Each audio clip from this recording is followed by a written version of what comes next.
Hello student, welcome to my YouTube channel. आज JAC model question paper 2021-22 का लाए हैं, सेट 1 का सेक्शन ए। हमारे वीडियो में जैक मॉडल क्वेश्चन पेपर का टोटल आंसर उपलब्ध होगा। और आज जो हम लोग जो हैं सेट ए का सेक्शन ए पूरा कंप्लीट करेंगे और सेक्शन बी जो है नेक्स्ट वीडियो में कंप्लीट करेंगे। तो सेक्शन ए में देखिए है बिंदु -5 7 तथा -1 3 के बीच की दूरी ज्ञात कीजिए है। तो आप पढ़े होंगे बीच की दूरी ज्ञात करने के लिए। तो बीच की दूरी ज्ञात करने के लिए पहले बिंदु जो है ए इक्वल टू ले लेते हैं -5 और 7, बी इक्वल टू ले लेते हैं -1 और 3। ठीक है, तो यह जो है आपका x1 y1 x2 और y2 हो जाएगा। तो दूरी के सूत्र से चलिएगा। तो दूरी का सूत्र आप जानते हैं, ए बी बराबर होता है दूरी का सूत्र √x2 - x1 का होल स्क्वायर और प्लस होता है y2 - y1 का होल स्क्वायर। ये दूरी का सूत्र लगा देना है। ये देखिए आपका x1 है, ये आपका y1 है, ये आपका x2 है, ये आपका y2 है। आप यहाँ पर सब का वैल्यू को आप लिख दीजिए। x2 तो x2 का वैल्यू देखिए -1 है तो -1 लिख दीजिएगा, ये माइनस है तो माइनस बैठा दीजिएगा। x1 का वैल्यू देखिए -5 है तो ए माइनस दोनों मिल करके हो जाएगा +5 का होल स्क्वायर, प्लस y2 आपका 3 है तो 3 माइनस y1 आपका 7 है तो 7 का होल स्क्वायर, ऐसे कर देना है। अब इसको जो है सब्ट्रैक्ट कर देना है। 5 में से 1 को सब्ट्रैक्ट कीजिएगा तो 4 का होल स्क्वायर आ जाएगा, प्लस आ जाएगा 3 में से 7 को सब्ट्रैक्ट कीजिएगा तो -4 का होल स्क्वायर आ जाएगा। अब इसको जो है 4 का स्क्वायर हो जाएगा 16 और प्लस -4 का स्क्वायर भी हो जाएगा 16। अब दोनों को ऐड कर दीजिएगा तो 32 आ जाएगा। अब 32 का आप गुणनखंड कर दीजिएगा तो 16 × 2 32 आ जाएगा। और 16 का रूट अंडर होता है आपका 4√2 मात्रक, ऐसे लिख दीजिएगा मात्रक। ये आपका आंसर हो गया। इस प्रकार आप पढ़े हैं। अगला क्वेश्चन देखिए आपका दिया हुआ है कि यदि sin a = 3/4 हो तो cos a और tan a का मान ज्ञात करना है। तो आप पढ़े होंगे 8 एक्सरसाइज में कि sin a का वैल्यू दिया हुआ है, cos tan a और cos का मान निकालने के लिए क्या करते हैं, सबसे पहले एगो राइट ट्रायंगल आप बना लीजिएगा, राइट ट्रायंगल ऐसे, और ए को इस जगह बैठा दीजिएगा, इसको 90 डिग्री कर दीजिएगा तो ट्रायंगल नहीं घूमेगा। ए हो गया, ये बी हो गया, ये आपका सी हो गया। तो आपका दिया हुआ है sin a = 3/4। तो साइन बराबर हम लोग जानते हैं p/h होता है।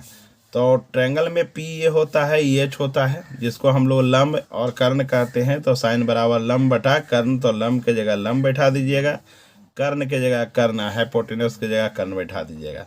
तो ट्रायंगल में सबसे पहले तीसरा साइड हमें ए बी फाइंड नहीं किया हुआ है, तो सबसे पहले ए बी को हमको निकालना होगा। तो ए बी = आप निकाल दीजिएगा तो √BC का स्क्वायर यानी कर्ण का स्क्वायर और माइनस हो जाएगा AC का स्क्वायर यानी लंब का स्क्वायर, ऐसे बैठा देना है।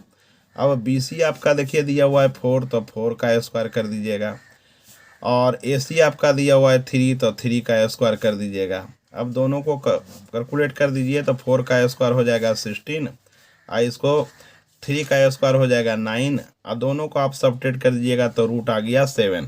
कहने का मतलब हुआ कि ए बी का वैल्यू आपका √7 आ गया। तो देखिए ट्रायंगल में तीनों साइड का वैल्यू आपका आ गया। तो तीनों साइड का वैल्यू आ जाने के बाद किसी का भी वैल्यू निकाला जा सकता है, साइन cos tan sec जो भी है। 6 गो त्रिकोणमितीय अनुपात आपने पढ़ा होगा, 6 का वैल्यू निकाला जा सकता है। तो हमें यहाँ पर निकालना है cos a और tan a। तो यहाँ पर cos a cos बराबर होता है b/, होता है h, आप लिख सकते हैं b/h। तो b का वैल्यू देखिए √7 दिया हुआ है, h का वैल्यू दिया हुआ है 4, आपका देखिए आंसर हो गया। उसके बाद कहता है tan a। तो tan a का वैल्यू 10 बराबर होता है p/, होता है b।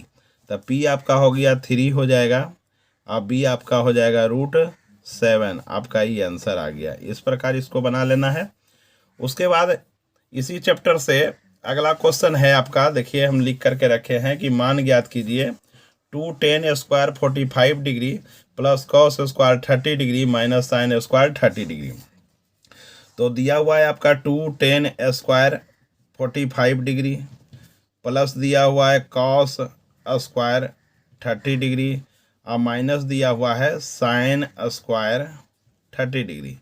अब सबका वैल्यू आपको याद होगा, 2 का 2 लिख देते हैं। 10 45 डिग्री का वैल्यू होता है 1, आई स्क्वायर है तो आप स्क्वायर बैठा दीजिएगा, प्लस कॉस 30 डिग्री, तो कॉस 30 डिग्री का वैल्यू होता है √3 होता है 2, स्क्वायर है तो आप स्क्वायर बैठा दीजिएगा, माइनस साइन 30 डिग्री का वैल्यू भी होता है, साइन यहाँ पर 60 डिग्री होगा, साइन 60 डिग्री, तो यहाँ साइन 60 डिग्री का वैल्यू होता है √3/2, यही होता है √3/2 का होल स्क्वायर। यहाँ 60 डिग्री होगा, यहाँ 60 डिग्री, तो साइन 60 डिग्री वैल्यू बताया √3/2।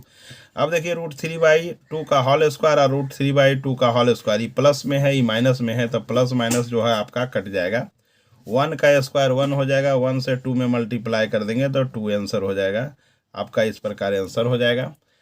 क्वेश्चन नंबर 4 पर चलते हैं। क्वेश्चन नंबर 4 है कॉस 38 डिग्री और cos 52 degree minus sine 38 degree minus sine 52 degree equal to 0 proved करना है। तो यहाँ पर देखिए हल से चलते हैं। तो सबसे पहले हम लोग LHS से चलते हैं, तो LHS आप लोग लिख दीजिएगा। LHS में आपका दिया हुआ है कॉस 38 डिग्री इंटू दिया हुआ है कॉस 52 डिग्री माइनस साइन दिया हुआ है 38 डिग्री और इंटू दिया हुआ है साइन दिया हुआ है 52 डिग्री। इसमें क्या करते हैं, कॉस को साइन में बदल देते हैं, इस साइन को कॉस में बदल देते हैं। तो आप जैसा कि पढ़े होंगे कि sine 90 degree minus A equal to cos A और cos 90 degree minus A equal to sine A. तो कॉस को साइन में बदलने के लिए कॉस जो है 38 डिग्री, तो 90 डिग्री में से ये 52 को सब्ट्रैक्ट कर देते हैं, तो 90 में से 52 चला जाएगा तो 38 डिग्री आपका बच जाएगा। ये आपका कॉस ऐसे ही उतार देते हैं, कॉस हो जाएगा 52 डिग्री। ये माइनस है, ये साइन को भी बदल देते हैं, तो साइन जो होता है 90 डिग्री में 52 को आप सब्ट्रैक्ट कीजिएगा तो 38 आ जाएगा। आई साइन को बगल में लिख दीजिए, साइन हो जाएगा 52 डिग्री। अब देखिए कॉस 90 डिग्री माइनस ए, इसको ए पढ़ते हैं, तो cos 90 degree minus A equal to sine A होता है, तो साइन ए के जगह आप 52 लिख दीजिएगा, काहे कि 52 को ही ए बोले थे ना। उसके बाद कॉस जो है आपका 52 डिग्री हो जाएगा, यहाँ नोट कर दिए, minus sine 90 degree minus A, तो sine 90 degree minus A equal to होता है कॉस ए, ऐसे आई हो जाएगा आपका, साइन हो जाएगा 52 डिग्री। अब देखिए साइन 52 डिग्री कॉस 52 डिग्री दोनों मल्टीप्लाई में है, कॉस 52 डिग्री और साइन 52 डिग्री यहाँ भी मल्टीप्लाई में है, तो ये माइनस है ये प्लस है आपका कट गया, तो इक्वल टू आपका आ गया 0 RHS। RHS यहाँ प्रूव्ड लिख दीजिएगा, ऐसे प्रूव्ड लिख देना है। क्वेश्चन नंबर 5 आप देखिए, 7 सेंटीमीटर त्रिज्या तथा 5 सेंटीमीटर ऊंचाई वाले लंबवृत्तीय बेलन का आयतन ज्ञात कीजिए। कहता है कि ये वो लंबवृत्तीय बेलन है, इस प्रकार का ऐसा बेलन बनाया गया है जिसको अंग्रेजी में हम लोग सिलेंडर बोलते हैं। ऐसे इसकी त्रिज्या जो दिया हुआ है 7 सेंटीमीटर दिया है, और इसकी हाइट जो आपका दिया हुआ है 5 सेंटीमीटर दिया है। तो जैसा कि आप जानते हैं कि त्रिज्या को R से लिखते हैं, तो R इक्वल टू हो जाएगा 7 सेंटीमीटर और H इक्वल टू आपका दिया हुआ है 5 सेंटीमीटर। तो बेलन का आयतन, तो बेलन का आयतन का सूत्र जो होता है आप लिख दीजिए। तो बेलन का आयतन कहता है निकालने के लिए, तो आप लिख दीजिए बेलन का आयतन। बेलन का आयतन बराबर होता है पाई R² H होता है। तो पाई का मान आप जैसा कि जानते हैं 22/7 होता है। R का वैल्यू देखिए 7 दिया हुआ है, तो 7 को आप 2 बार लिख दीजिए क्योंकि R² है, तो 7 इंटू आप 7 बैठा दीजिएगा। H का वैल्यू 5 है, तो 5 बैठा दीजिएगा। 7 से 7 को आप काट दीजिएगा, अब सबको गुना कर दीजिए, तो 7 × 5 = 35। आप 35 में 22 से गुना कर दीजिएगा तो कितना आ जाएगा, 770 आ जाएगा। सेंटीमीटर में था तो सेंटीमीटर का ही क्यू आ जाएगा, आपका ये आंसर हो जाएगा। ये बेलन का आयतन निकल गया। क्वेश्चन नंबर 6 है, कहता है 6 में कि माध्य माध्यिका तथा बहुलक के बीच संबंध ज्ञात कीजिए। तो माध्य माध्यिका बहुलक के बीच संबंध जो होता है इसको याद करने का चीज़ है, इसको आप लोग याद करके रखिएगा। बहुलक, बहुलक बहुलक इक्वल टू होता है 3 माध्यिका, 3 इंटू गुना भी लिख सकते हैं, 3 इंटू माध्यिका ऐसे करके, माध्यिका -2 गुने माध्य होता है। यानी माध्य में 2 से गुना कर देंगे, माध्यिका में 3 से गुना कर देंगे और दोनों को घटा देंगे तो आपका बहुलक। तो बहुलक का इसको याद कर लेना है। इसका एक और होता है कि मान लीजिए 3 माध्यिका, कितना बच्चे लोग ऐसे भी लिखते हैं, ये भी सही है, 3 माध्यिका ऐसे करके, माध्यिका बराबर हो जाएगा बहुलक, बहुलक प्लस 2 गुने माध्य। यानी इसको देखिए इधर ले आए तो बहुलक था इधर, तो ये माइनस में था तो इधर आ गया प्लस, तो बहुलक प्लस 2 गुने माध्यिका, माध्य आ गया है ना। तो माध्यिका 3 माध्यिका निकल गया, तो 3 माध्यिका बराबर बहुलक प्लस 2 गुने माध्य। इसको दोनों में से किसी को आप आंसर में डाल सकते हैं। इसको थोड़ा सा याद करने का चीज़ है, ये रूल की तरह है। नेक्स्ट क्वेश्चन है आपका, चलते हैं इसमें। जो देखिए कि कहता है कि एक पासे को एक बार फेंका जाता है। तो जैसा कि हम जानते हैं कि पासे का कुल संभावित परिणाम 6 होता है। लूडो का गोटी देखे है ना, वो पासा उसी प्रकार होता है, तो उसमें 6 तक होता है लिखा हुआ। तो पासे का कुल संभावित परिणाम पहले आप लिख दीजिए ऐसे, पासे का कुल संभावित परिणाम, देखिए ऐसे परिणाम। तो पासे का कुल संभावित परिणाम होता है आपका 1, 2, 3, 4, 5 और 6 होता है। इस प्रकार पासे में कुल संभावित परिणाम हो गया आपका 6 हो गया, पूरा 6 हो गया। अब पहला कहता है क्वेश्चन नंबर, विषम संख्या की प्रायिकता और सम संख्या की प्रायिकता निकालना है। तो विषम संख्या की प्रायिकता यहाँ पर लिख देते हैं, एक विषम संख्या की प्रायिकता ऐसे, प्रायिकता।